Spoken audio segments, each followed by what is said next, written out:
in high definition from WBFF in Baltimore. This is Fox 45 News at 10.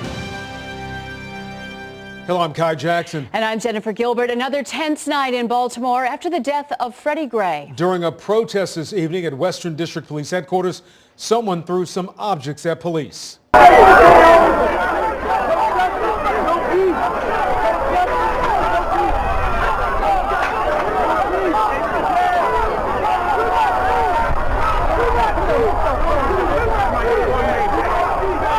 It really got tense tonight, folks. It appeared to be cups filled with liquid and some other objects we couldn't identify being thrown in the officer's direction. Now, police have now established barriers around the building. At least one person was taken into custody during that protest. Tonight's protest at the Western District started out as a vigil and a walk at the Ames Memorial United Methodist Church.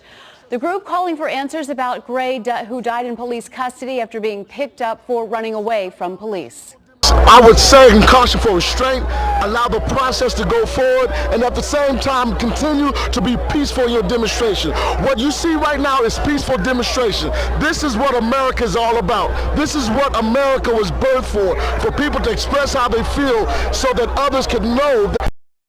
Well, along with the protests come more information about the investigation into the police custody death of Freddie Gray.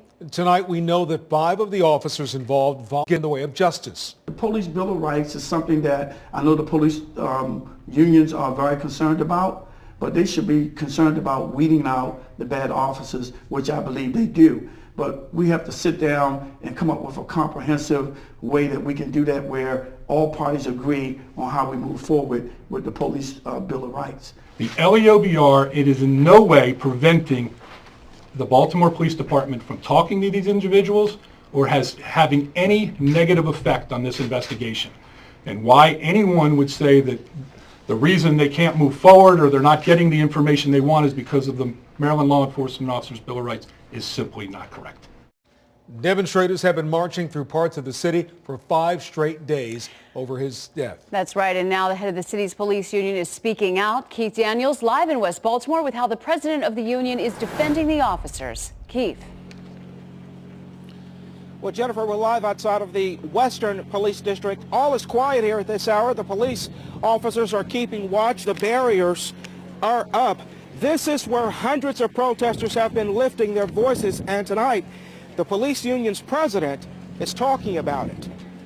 At the Baltimore City Police Union office, the president and union attorney talk about the officers involved in the Freddie Gray case. They have the exact same rights as everybody else. But the focus quickly shifted when reporters asked about the statement released by the union regarding protesters. That reads in part, the images seen on television look and sound much like a lynch mob. I'm afraid of the crowd becoming hostile, number one. That's what I was trying to point out. Union President Gene Ryan defending his statement. I was quite offended by some of the things that were being said yesterday. Tell the truth! Stop the lies! Freddie Gray didn't have to die! Statements made at this week's protest and the latest march Tuesday, where demonstrators called for the prosecution of the officers involved. Suspension with pay is not enough! We want all 6 officers arrested, and we want them in jail immediately for murder in the first degree. My concern is when you're trying to put somebody in jail and there's no criminal charges, the investigation's not complete, it's completely unfair. They're judging him. He's being tried, convicted, and sentenced in the media. As for his choice of words in the release, my intention wasn't, maybe I should reword that. I don't want it to turn into a lynch mob. While the protests continue tomorrow, organizers say demonstrators are expected to converge at City Hall at 3 o'clock. Well, live now in West Baltimore, Keith Daniels, Fox 45 News. Thank you, Keith. Governor Hogan told reporters today there won't be a separate state investigation of the Freddie Gray death. And Mayor Stephanie Rawlings-Blake addressed the breaking news we brought you last night about the U.S. Justice Department announcing a civil rights investigation. I believe the federal involvement will help us to ensure that the community has confidence in the outcome of this investigation. In terms of the investigation itself, like all of you, I wish we knew more. There remain many unanswered questions, but I'm confident that Mr. Gray's family and our community will learn the truth about what happened. In addition to that civil rights investigation, the Justice Department is also conducting a review of Baltimore's police department and questionable cases of possible excessive force that was voluntarily requested by the mayor and police commissioner. The People's Power Assembly says it also plans to conduct an investigation. The Reverend C.D. Witherspoon says the group does not have confidence in the mayor's office or the police department to conduct an impartial investigation.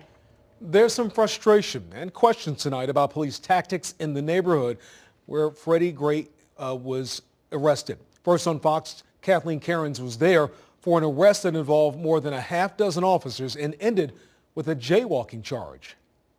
Freddie Gray was arrested 2 blocks away, right down this road. Meanwhile, another man was arrested yesterday, and he says he was charged with jaywalking right outside this store. I just walked this way. I walked down. Kayvon Stark says he had just left the market and was crossing the street. He pulled up about right here. An officer. And he said, hey, come here. But I ain't stopped for him. I kept walking. A quick pace. So I'm like, he's still like, hey, come here. So I just kept walking for him. He admits he was afraid, and by the time he got to this sidewalk, he knew he was in trouble. And when he got out, I walked about right here, and that's when they approached me, right here. He approached me right here, he like, sit down. I'm like, sit down for what? He said, oh, you jaywalking. Walking across the street. The drama unfolded just as Fox 45 News had cameras rolling. So did residents and police. While we watch Kayvon taken away in handcuffs, he says he asked police why. He said jaywalking. So I'm like, jaywalking? I'm 20 going on 21. Never heard that in any of my years of living. Jaywalking. It's like they trying to get us off the streets for some apparent reason. We turn to a former cop for insight. If in fact this person had to be removed from the scene because of a public safety need, fine, you can do that, but you need a better charge. Jaywalking just sounds ridiculous. In West Baltimore, Kathleen Cairns, Fox 45 News. Politicians are quick to react to Kathleen's story. City Councilman Nick Mosby represents that neighborhood. No, I think that was probably a rogue officer who made a really bad decision. At the end of the day, I really believe that a large percentage of the men and women of the Baltimore City Police Force are really productive, really quality, really individuals that care so much about these communities and the citizens of Baltimore. Well, police are investigating a shooting in West Baltimore today, not far from where Freddie Gray was arrested. It happened about 1 o'clock this afternoon on North Stricker Street near Winchester Street. Police found a 21-year-old man shot in the arm. 2 people were taken into custody at the scene.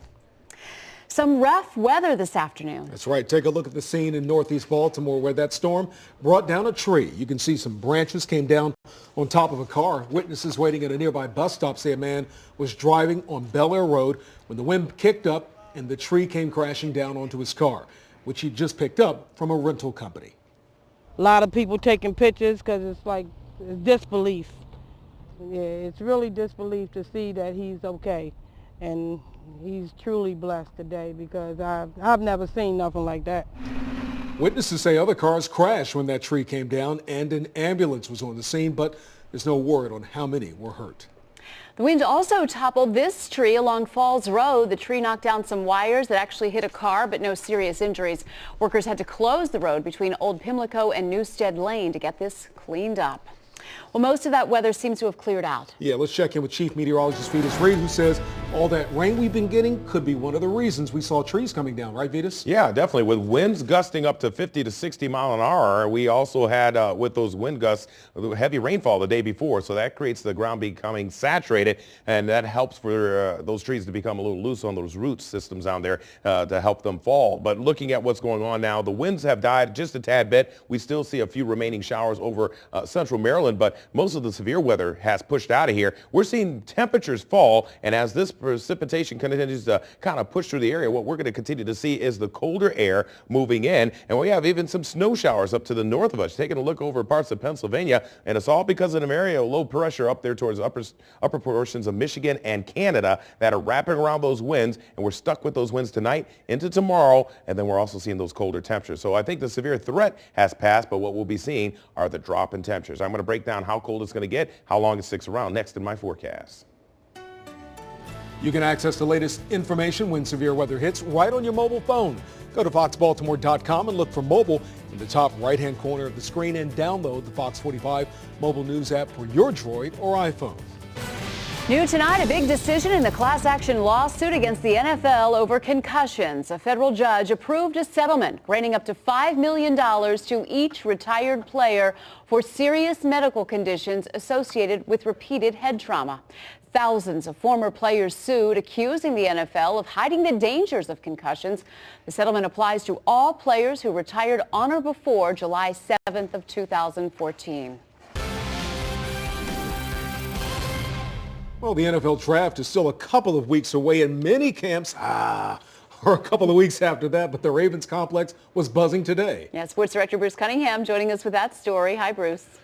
Jennifer, nobody really talks about it much, but it is as vital as anything an NFL team does. The off-season training program, and it began today in Owings Mills. Nearly 60 of the Ravens are taking part in the off-season workouts, which are voluntary. The idea is to use the weight room to get them ready to hit the practice field next month. And the team's strength coach knows that his is a heavy responsibility right now. They're getting paid at this level, a large sum of money. So we have to protect that. We have to protect the interests of that player for the organization.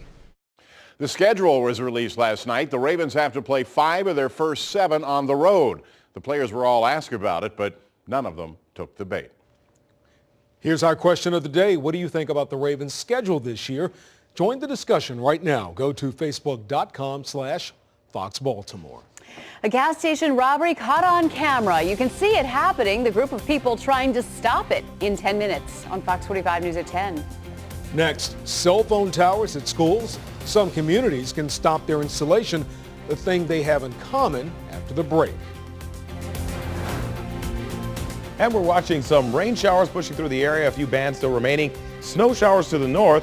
It's that cold for snow for some parts of the region. I'm going to tell you who's going to get some snow and who's going to get the rain next in my forecast.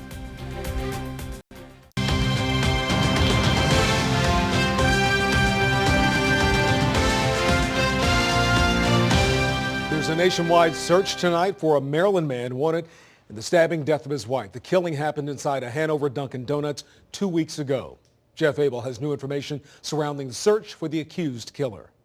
I'm here to announce today that the FBI has authorized a $20,000 reward payable to anyone who gives information leading to the arrest of Mr. Patel. Detectives seem convinced that Bhadrash Kumar Patel is a killer. It was almost 2 weeks ago when officers found his wife lying on the floor of the Dunkin' Donuts in Hanover, where the couple worked. Detectives say 21-year-old Palak Patel had been stabbed to death with a kitchen knife. Her husband was nowhere to be found. A witness came forward, which was a cab driver, and advised that they took the suspect, Patel, to New Jersey soon after the murder. Investigators say the suspect was last seen at a hotel in Newark, New Jersey. And while they believe he's carrying his passport, they don't believe he has left the country. We don't have any evidence to suggest that he boarded a plane and exited the country at this point in time. So there's not any evidence that supports that. Of course, we're keeping our options open. Jeff Abel, Fox 45 News. 11 Montgomery County public schools have cell towers on their property. And if it's approved, Neilsville Middle School in Germantown would be the 12th. A parents group argues that schools with high poverty rates are more likely to get stuck with cell towers.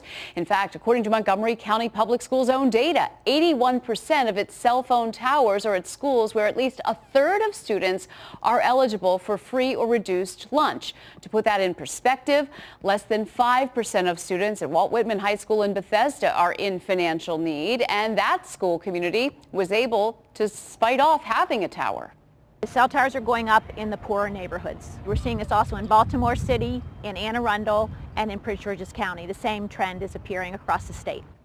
Montgomery County Public Schools contends its cell tower program makes money, netting nearly $900,000 last year alone. Administrators also insist if a community doesn't want a tower at the school, it isn't built there. The Republican field of presidential hopefuls may get bigger in a couple of weeks.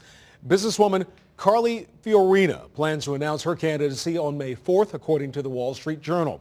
She ran for Senate in California in 2010 and helped with John McCain's campaign in 2008. Before that, she was CEO of Hewlett-Packard.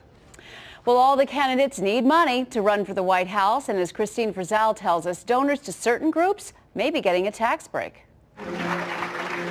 I'm running for president. Like it or not, election season is upon us. And as candidates introduce themselves to voters, they're also working hard to find donors. And it could soon be easier for some of those who give to give anonymously without getting taxed. Right now, tax law isn't specific about taxing those who give to social welfare organizations, also known as 501c groups.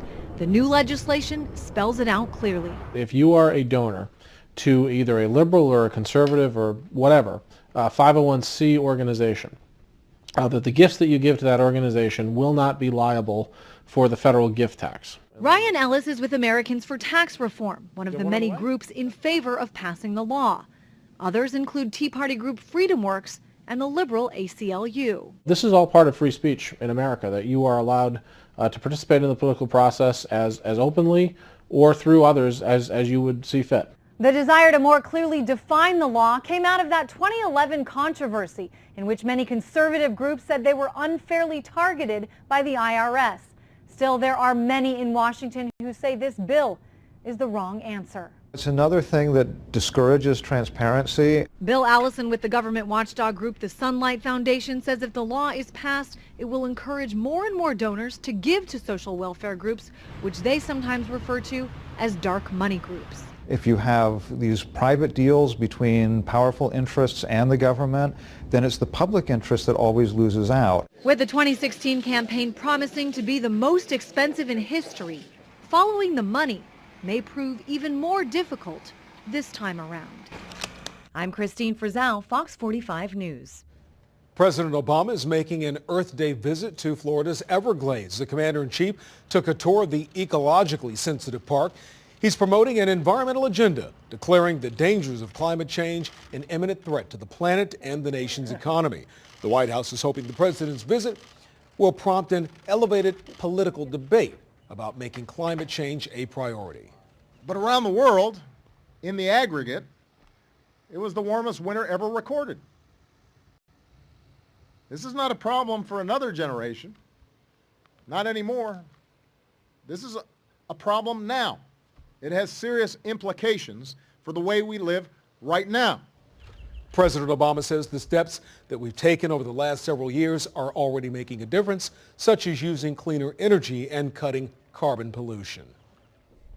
An artistic way to mark this year's Earth Day in North Baltimore, Baltimore Trash Talk, Waterfront Partnership's Health Harbor initiative, and Baltimore City Schools have partnered to create a River of Recyclables sculpture at Johns Hopkins University. The River of Recyclables is made from plastic bottles and aluminum cans collected by students to engage awareness. The project's artists say it's best to get them while they're young so they can teach others. It's a little easier for people to hear "Don't Litter" from little kids than it is to hear it from me. But it's also just, connecting with the schools here in Baltimore Trash Talk. I wanted to get it out into the community and really break down some neighborhood and race barriers. Not only does this event support the earth, it also supports area schools. For every bottle each school collects, they'll receive 5 cents towards their clean and green work. Another Earth Day celebration in Towson included some cute animals. Over a dozen goats from Harmony Church Farms in Harford County were on Towson's campus today. These goats actually help our environment by eating invasive species. Their owner says the animals are much more eco-friendly than heavy machinery. They don't disrupt the soil, the ecosystem, and they can get places where machines can't. And they are really cute. They are. Well, we had a little bit of everything today. The sunshine and very strong winds and rain that came through. It was interesting. Here's Chief Meteorologist Vetus Reed to tell us what's in store tomorrow. Vetus? Yeah, we had a lot of activity out there today. In fact, talking about what we saw today, some of those temperatures, we saw 70s early on. It was actually a decent day starting off. Look at Salisbury. The high was 73 degrees, 74 D.C., 71 in Baltimore. Back to the west, it was a little bit cooler. And once the front pushed through, dropping those temperatures down, we're a lot cooler than where we were. We're at 50 degrees in Baltimore now, 44 Hagerstown. Back in Oakland and Western Maryland, 32 degrees. It's pretty chilly out there, and there have been some snowflakes actually coming down out in that region. So looking at some broken clouds, a few spotty showers still remaining across the area, a few rain bands still remaining. You can see all this activity wrapping around this area of low pressure up here. Looks like there is some clearing off to the west, so we are going to get some sunshine for tomorrow. So that's going to be good, but it'll be kind of cold sunshine. We have to bundle up and try to stay warm. Looking at 40 degrees tonight. I'll tell you more about that 7-day forecast coming up. Thank you, Vetus. It's generally rare to get attacked by a bear. I'm just getting too old to fight them anymore, to tell you the truth. But it's almost unheard of to get attacked twice. Well, one man did and lived to tell about it. That story is our cover story. And the small crowd of people that stopped a gas station robbery when the News at 10 continues.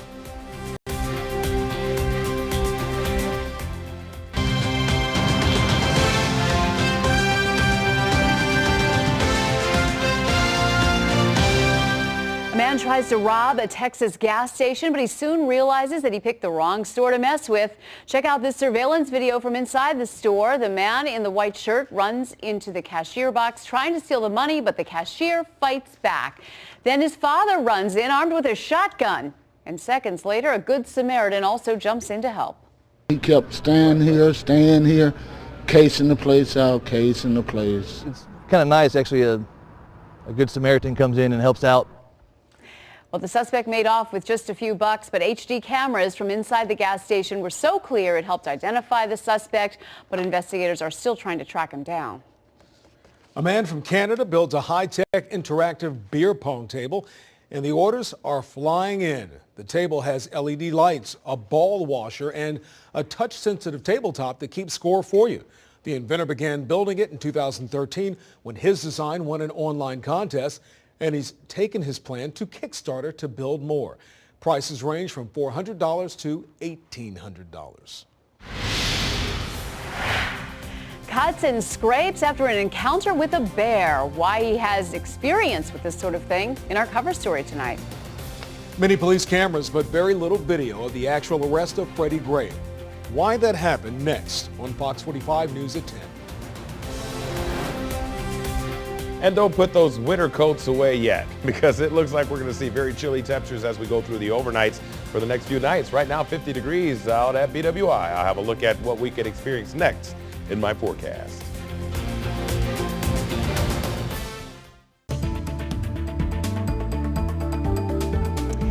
New at 10:30 tonight, activists calling for greater police accountability. We're hoping that state lawmakers would take action. But as John Rydell reports, only a few of the nearly 24 bills considered this session were enacted. No justice! No peace! Long before the death of Freddie Gray, they traveled to Annapolis calling for change. No justice! No peace! Citizens seeking greater transparency in how police departments discipline officers. But many are now upset that most of those bills have failed.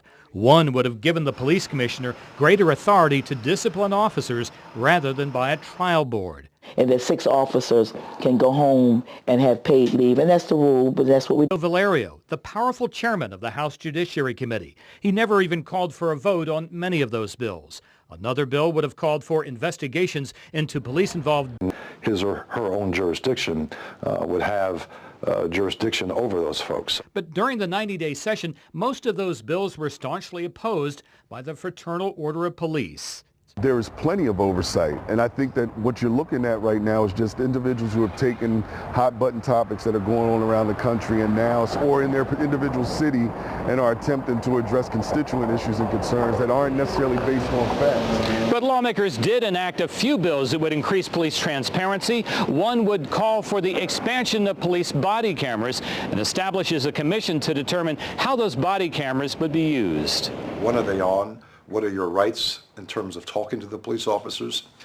Can you have access to the information that the police officer gives you? Questions that Delegate Kurt Anderson says must be addressed to increase accountability. In Baltimore, John Rydell, Fox 45 News. Well, a congregation came all the way from southern Prince George's County to Baltimore today to rally for Freddie Gray. What do we want? Justice! When do we want it? Now! Members of the Mount Enon Baptist Church gathered on Baltimore Street downtown to encourage a spotlight on police brutality and inequality. The Reverend says it's more about addressing the systemic issues which he believes are creating the kinds of problems we have today. It's deeply troubling that we have to have more loss of life before there is the kind of movement that needs to take place. There's been a 21st century commission, bipartisan commission that the White House put together to put in place sensible legislative solutions to address this problem, and we need all hands on deck, both community activists, faith-based institutions, but we also need our legislators to be proactive. Well, the Reverend did speak with State's Attorney Marilyn Mosby to help address the issue. Maryland State Police are standing side by side with Baltimore City Police at demonstrations related to Freddie Gray's death. Almost 3 dozen state troopers have been assigned to help because, as Kathleen Cairns reports, the ordeal is taking a toll on city officers. All this is different. All of this is different. Norman Robinson cannot understand why the streets outside his home are now blocked by barricades and lines of police officers. 1, 2, 3, 4, 5, 6, 7, 8, 9, over a dozen. Security for what? People have a right to protest. This could be why. At a rally yesterday evening, water bottles and trash are thrown at police. Stay in the corner, guys. Hold that line. 11 days ago, Freddie Gray was arrested. 5 days ago, he died. Y'all listen up. Baltimore City Police have been working long hours on security. It can take a toll on officers. It's on your mind. You know, every time you encounter someone, it's on your mind. And unfortunately, there are going to be people out there all over the city that are going to take advantage of the situation because of what's going on and try to bait the police into doing something bad and capture it on camera and perpetuate this and fan the flames further. That's the problem. A K-9 unit is even on standby during this enhanced security at the Western District. It's been a busy stretch for detectives as well. We found 2 investigators checking surveillance footage at a nearby store. Checking everything. As rallies gain momentum. And we challenge City Hall. We see some residents opting to watch from safer locations. As for Norman, he wonders what will happen next outside his home. I don't think it's right to corral people in. This city, the street belongs to the city, belongs to the people. State police are now aiding city police with security at demonstrations. In West Baltimore, Kathleen Cairns, Fox 45 News. And tonight, an interview with the man who shot the video of Freddie Gray when police had him on the ground waiting for a wagon to arrive. Here's a look at the video. Kevin Moore spoke with Fox 45 the day after Gray's arrest, but asked that we not show his face. That changed following his friend's death. Moore describes what he witnessed the morning of April 12th. That's when I ran around the van to get like a better angle on it. And man, they just had him bent up terrible. His heels of his feet were almost in his back. He was already handcuffed. They had the knee in his neck. I mean, come on, a crushed larynx, 3 cracked vertebrae, 80% of his spinal cord was severed. He didn't do it to himself. Moore says he didn't know Freddie had been taken out of the van until he heard him yelling. In our cover story tonight, they are little, they are annoying, and they smell. Stink bugs have been a bane to homeowners for some time now. Even saw one here in the building tonight. Ooh. And unless they're brought under control, they'll hurt your wallet as well. That's right. Tonight's cover story, Kathleen Cairns showing us the big fight on one family farm against this tiny pest. Have a nice day, sir. Nestled in Carroll County's countryside, Bogger's Restaurant has been around for 4 decades. This is our first pie here. It's the French apple. Fresh ingredients. And we do all of our peaches and apple sauces and everything here. From recipes that date back more than a century. The second one is our peaches from our orchards here. These orchards have been growing produce for the Bogger family for 4 generations. While the family farm has survived some tough years, during the past 5, we didn't know what it was, where it come from. There has been something flying and feasting on the fruit. But right now, the stink bug, when they overwinter, they're going to try to be getting any kind of sap out of anything they can find. Dwight Bogger keeps a close watch on his fields. They're spraying for a fungus now, but spraying for stink bugs could be next. The later ones want sugar. They are sugar junkies. He cringes when he reflects on what happened to his crops in 2010. We didn't know how much damage we had till those apples were coming out of cold storage in December, January, and we were throwing half our apples in the call bin. You know, that's a lot of money. That's a lot of waste. Of the family's 800 acres, 300 hold the roots of fruit trees. So right now, the farmer's biggest enemy may not be the weather. It could be the stink bug. Its reality is it can feed on just about anything, and its host is just about anything. It's a tough little monster. Now the USDA uses the Bogger farm as a test site to monitor the stink bug invasion. When you got smart scientists, dollars behind them, and go about it with that brilliant scientific mind, boy, it really speeds up the learning curve, you know what I mean? One of those brilliant minds, Dr. Michael Raup. In terms of our agronomic crops, our orchard crops, our vineyards, our vegetable crops, and some of our row crops, this really is the most significant invasive pest we've had in the last decade. In 2010, farmers in the region suffered a $37 million loss. While homeowners can make a simple stink bug trap using soapy water. Oh, die, go die, go. Scientists and farmers have teamed up to come up with an insecticide formula to battle the teeny beasts. It's kind of a war of the world things, where the invaders came, but it was the naturally occurring organisms here in the new environment that suppressed those populations. So we really think that these natural enemies, the good guy bugs, have suppressed stink bug populations in this region. Some insects are slowly discovering stink bugs can be a delicious meal, but it may not be enough alone to squash the always growing population. On the farm where the apple trees are just starting to bud and the crates stand ready and waiting to be filled by the fall, farmers rely on science and a little bit of luck. And it's this first generation, you gotta put a hurting on it, or you will be fighting all their relatives all the way into winter. The stink bugs have now been reported on farms in 44 states. In Carroll County, Kathleen Cairns, Fox 45 News. Stink bug populations in the past year have also been reported in 2 provinces of Canada.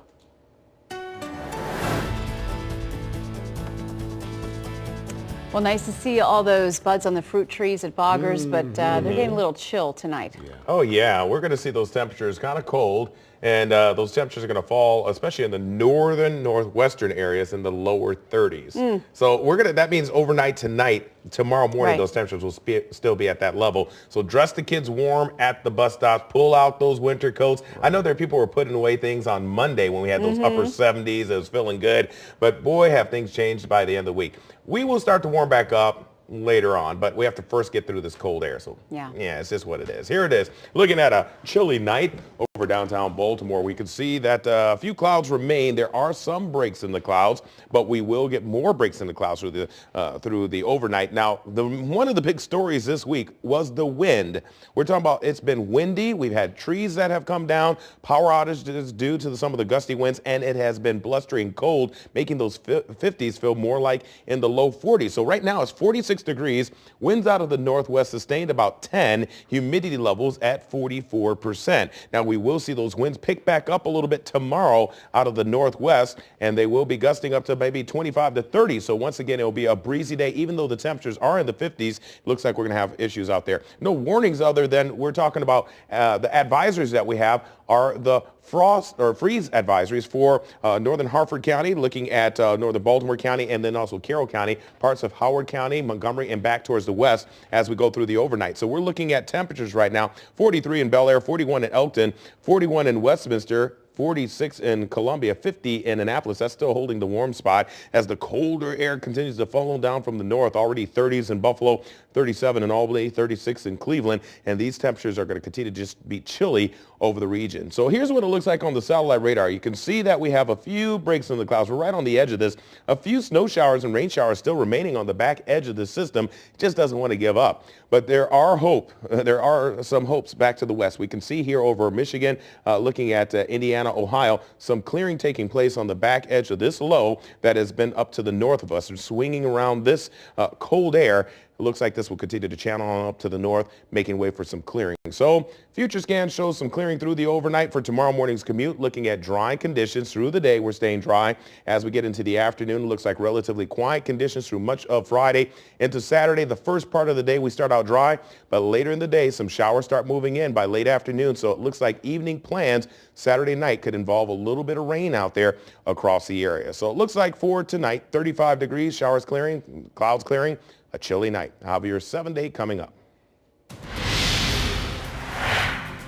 How the chemicals in coffee affect breast cancer cells in 10 minutes on Fox 45 News at 10.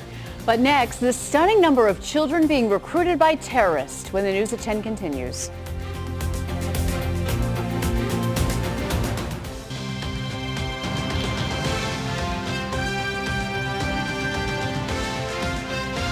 Children as young as 5 are being exposed to the horrors of war to advance an extreme cause. National correspondent Jeff Barn examines why these children are used as weapons of war. Hundreds of thousands of children who often never stood a chance. What you're looking at are children weaned on war, either to recruit or to fight. No chance to play, only a chance to kill. Some of these kids, as early as 10, are taught to shoot people and kill them. It's insane. Recruiting children who are under the age of 15 is a war crime under international law. But terrorists and rogue governments have not adhered to some war crime laws, including child abuse. We're calling on all governments to do everything that they can to stop the use of child soldiers. The numbers are staggering. According to warchild.org.uk, there are currently 250,000 child soldiers worldwide, either fighting or recruiting. It's estimated 40% of child soldiers are girls. They're often used as so-called wives or sex slaves of the male combatants. It's devastating to think about women and girls being taken from their homes, forced into marriages, raped, and sexually assaulted. They start from a very early age talking about an us versus them mentality, not acceptance, rejection of everything that is not within this narrow sliver of Islamic faith. According to Amnesty International, terrorists often use children because they're easier to brainwash. They eat very little and certainly don't need that much pay. And most of the time they're extremely subservient to any adult willing to give them their twisted marching orders. And if you want to be loyal to God, you now have to become a suicide bomber, or you have to do something as part of your personal jihad. These young cubs of the caliphate have only two choices in some instances: victory or death. I'm Jeff Barn, Fox 45 News at 10. Bluebell Creameries is investigating the source of a listeria outbreak in its products. That outbreak caused the company to recall all of its frozen treats this week. The listeria virus has an incubation of anywhere from 2 to 10 weeks. If left untreated in factories, it can linger and grow. A public health official in Harris County, Texas says bleach should be able to kill the virus on most hard surfaces, but the trouble is finding it. When you have this difficult processing equipment, then there are layers, and you have to really work on those equipments to make sure that everything can be exposed to a sanitizing agent. Bluebell Creameries is working with several agencies to locate the source of that outbreak. It could take up to 3 weeks before the frozen treats are back in stores. We have some very chilly weather out there tonight. Let's check back in with Chief Meteorologist Venus Reed. Yeah, it looks like we are going to continue to see those temperatures cool tonight down into the mid-30s, outlying areas low 30s. So it's going to be really cold. We have some freeze warnings in the northern part of the state along the PA state line. 55 the high tomorrow. The winds still are a factor. It's going to be out of the northwest anywhere from 15 to 20, gusting up to about 30 at times. Some sunshine, that helps, but it looks like sunny start to our day on Saturday. Showers moving late Saturday night and then into Sunday. 57 the high, 60 on Sunday, a few showers also, and then on Monday, Tuesday, Wednesday, back into those 60s. And it looks like we're starting to dig out of that cold spell. Back to you. Orioles trying to avoid a Toronto sweep. What they lead the majors in that they wish they didn't. Next in Sports Unlimited. Coffee fighting against breast cancer, the factor it could significantly reduce, and how many cups you should drink a day.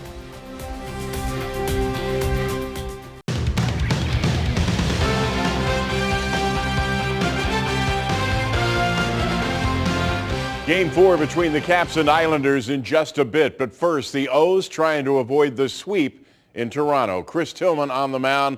He was not good tonight. Bottom of the third, Josh Donaldson sends that one into orbit. 2-run shot, 3-0 Blue Jays. Tillman lasted only 4 1/3.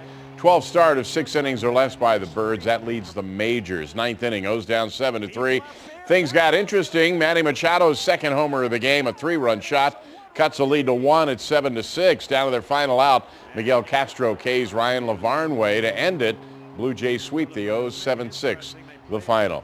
Joe Girardi and the Yankees, day game in Detroit. 6th inning, Yankees down 1. Anibal Sanchez called for a balk with a runner on third. Tying run comes in.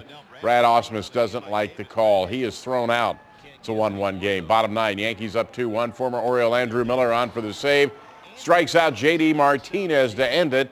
His 6th save. Yankees take 3 of 4 from Detroit. Game 5 between the Caps and the Islanders. Series tied at 2. Second period tied at 1. Troy Brouwer can't score.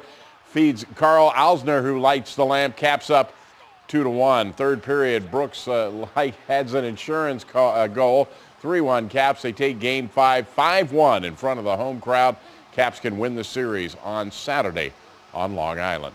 NBA playoffs, Cavs with 2-0 lead over the Celtics. Game 3 from Boston, second quarter.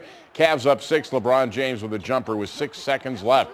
Cleveland by 8 at the break. Third quarter, LeBron all by himself. Drops the hammer. 31 points. Cavs take a 3-0 lead over the Celtics. 103-95, your final.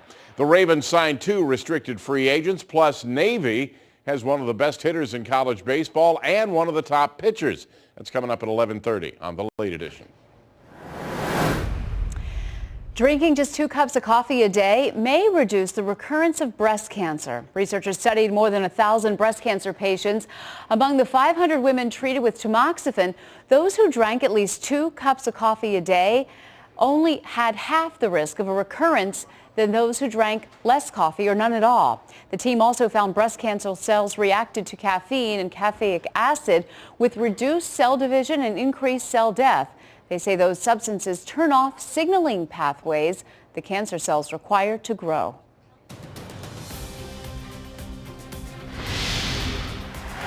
A kitten rises from the ashes, the name given to this tiny survivor of a major apartment fire.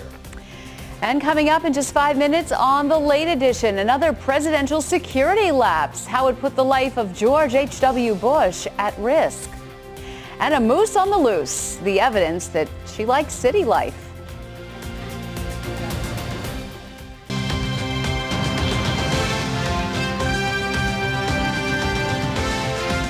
A tiny bit of good news at the end of a tragic Indiana apartment fire. 150 people and their pets now homeless, but days after, a tiny kitten is pulled from the ashes alive. Rescuers say this orange tabby was covered in soot and surrounded by rubble and debris. The kitten isn't even 2 pounds and is believed to be only a week and a half to 2 weeks old. He's now cleaned up and in the hands of the Jeffersonville Animal Shelter. Workers there named him based on his story, Miracle.